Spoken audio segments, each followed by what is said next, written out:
കുന്നംകുളത്ത് മധ്യവയസ്കയെ വെട്ടിക്കൊന്നിരിക്കുന്നു. കൊലപാതകം മോഷണശ്രമത്തിനിടെയാണ് കൊല്ലപ്പെട്ടത്. കുന്നംകുളം സ്വദേശി സിന്ധുവാണ് പ്രതി. മുതുവറ സ്വദേശി കണ്ണൻ പിടിയിലായിട്ടുണ്ട്. ഇയാൾ സിന്ധുവിന്റെ സഹോദരി ഭർത്താവാണ്. പ്രതിയിൽ നിന്ന് സിന്ധുവിന്റെ സ്വർണ്ണാഭരണങ്ങൾ കണ്ടെടുത്തിരിക്കുന്നു. നമ്മൾ ഒരു പയ്യൻ അവിടേക്ക് പോകുന്നുണ്ടായിരുന്നു. അപ്പോൾ അവൻ ഇയാളെ കണ്ടിട്ടാണ് ഞങ്ങളെ വിളിക്കുന്നത്. അങ്ങനെ ഫുൾ നനഞ്ഞ് കുളിച്ചിട്ട് ഫുൾ ബ്ലാക്ക് ഡ്രസ്സും മാസ്കൊക്കെ ബ്ലാക്ക് ആയിട്ടുള്ള ആള്. അങ്ങനെയാണ് ഞങ്ങളെ കണ്ടത്. പിന്നെ ആളുടെ പോക്കറ്റിൽ കഴിട്ടപ്പോൾ ആദ്യം ഒരു വള കിട്ടി. പിന്നെ ആളോട് ചോദിച്ചറിഞ്ഞപ്പോൾ മുടിയും കാര്യങ്ങളും ചോരൊക്കെ ആയിട്ട് കുറച്ച് അധികം ഗോൾഡ് ഉള്ള കയ്യിലുണ്ടായിരുന്നു. അപ്പോൾ ഞങ്ങൾക്ക് കൺഫേം ആയി ആൾ തന്നെയാണെന്നുള്ളത്. ഈ പറഞ്ഞ പോലെ ബ്ലാക്ക് ടീഷർട്ടും മാസ്ക് വെച്ചിട്ടുള്ള ആളാണെന്നാണ് പറഞ്ഞിട്ടുണ്ടായിരുന്നത്. ഇല്ല, ആള് പാടത്തോടെയാണ് കയറിക്കണമെന്ന് തോന്നുന്നുണ്ട്. അപ്പോൾ ആകെ ചെളി ഉണ്ടായിരുന്നു, നനഞ്ഞ് ചെളിയും കാര്യങ്ങളൊക്കെ ആയിട്ടുള്ള ഫോൺ വന്നത്. തൊട്ടപ്പുറത്ത് വീട്ടിലെ ചേച്ചി വിളിച്ച് പറയുന്നത് ചേച്ചി ഒന്ന് പെട്ടെന്ന് ഓടി വായോ എന്ന് പറഞ്ഞിട്ട്. അപ്പോൾ ഞാൻ ചോദിച്ചാൽ എന്താണ് സംഭവിച്ചതെന്ന് പറയുമ്പോൾ അവർ കരഞ്ഞിട്ടാണ് പറഞ്ഞത്. അപ്പോൾ ഞാൻ പറഞ്ഞു പോലീസിനെ അറിയിച്ചോ ചോദിച്ചു. പറഞ്ഞു ഇല്ല, ചേച്ചി ഒന്ന് വായോ എന്ന് പറഞ്ഞു. അപ്പോൾ ഞാൻ ജീവൻ ഉണ്ടാവും എന്നുള്ള ധാരണയാണ് ഈ പെട്ടെന്ന് ഓടി വന്നത്.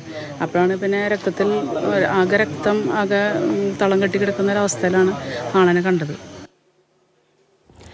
MS ലിഷോയ് വിവരങ്ങൾ നൽകാനായിട്ടുണ്ട്. ലിഷോയ്, ഒരു അരുങ്കൊലയുടെ വാർത്തയാണ് ആദ്യഘട്ടത്തിൽ പുറത്തു വന്നതെങ്കിൽ ഈ കൊലപാതകം നടന്നിരിക്കുന്നത് അത് കരുതിക്കൂട്ടിയാണ് ഈ മോഷണവും തുടർന്നുണ്ടായിട്ട് സംഭവവികാസങ്ങളൊക്കെ നടന്നതെന്ന് മനസ്സിലാവുകയാണ്. കാരണം ഈ സഹോദരി ഭർത്താവാണ് എന്ന് കൂടി വെളിവാകുന്ന സാഹചര്യത്തിൽ വിവരങ്ങൾ. തീർച്ചയായും സഹോദരി ഭർത്താവാണ് ഈ കൊലപാതകം നടത്തിയതെന്നാണ് ഇപ്പോൾ പോലീസ് പറയുന്നത്. നേരത്തെ തന്നെ ഈ തൊട്ടടുത്ത ഈ കൊലപാതകത്തിന്റെ ഇടയിൽ ഈ സിന്ധു ബഹളം വെച്ചതിനെ തുടർന്ന് തൊട്ടടുത്ത വീട്ടുകാരവിടേക്ക് എത്തിയിരുന്നു. ആ വീട്ടുകാരവിടെ എത്തിയ സമയത്ത് ഇയാൾ ഈ കൊലപാതകി മാസ്ക് വെച്ച ആളായിരുന്നു. അയാൾ വാതിൽ തുറന്ന് സിന്ധു അകത്തുണ്ട്, മറ്റ് പ്രശ്നങ്ങളൊന്നും തന്നെ ഇല്ല എന്ന് അറിയിക്കുകയും ചെയ്ത് ഉടനടി തന്നെ വാതിൽ അടയ്ക്കുകയും ചെയ്തിരുന്നു. പിന്നീടാണ് സിന്ധുവിന്റെ ഭർത്താവ് മണികണ്ഠൻ ഈ വീട്ടിലേക്ക് എത്തുന്നത്. മണികണ്ഠൻ വീട്ടിലില്ലാത്ത സമയം നോക്കിയാണ് കൃത്യമായി ഈ സഹോദരി ഭർത്താവ് അങ്ങോട്ടേക്ക് എത്തിയത്. ഇവർ തമ്മിൽ എന്താണ് ആദ്യഘട്ടത്തിൽ പ്രശ്നമുണ്ടായിരുന്നുള്ള കാര്യം കുറച്ചുകൂടി വിവരങ്ങൾ ലഭ്യമാകേണ്ടതുണ്ട്. പക്ഷേ ഇത് സ്വത്തുമായി, അതായത് ഈ പണം ലഭ്യമാക്കുന്നതുമായി ബന്ധപ്പെട്ട തർക്കമാണ് ഇതിന് പിന്നിലെന്നാണ് പ്രാഥമികമായി പോലീസിന് മനസ്സിലാക്കാൻ സാധിച്ചിരിക്കുന്നത്.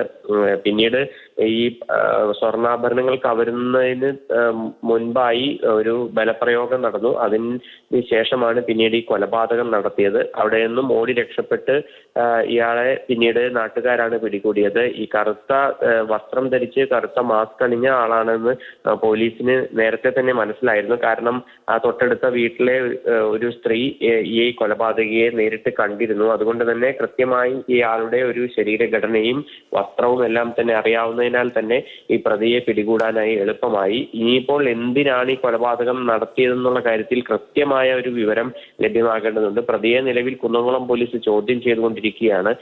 ഇനി കൂടുതൽ ചോദ്യം ചെയ്യലിന് ശേഷമായിരിക്കും എന്താണ് ഈ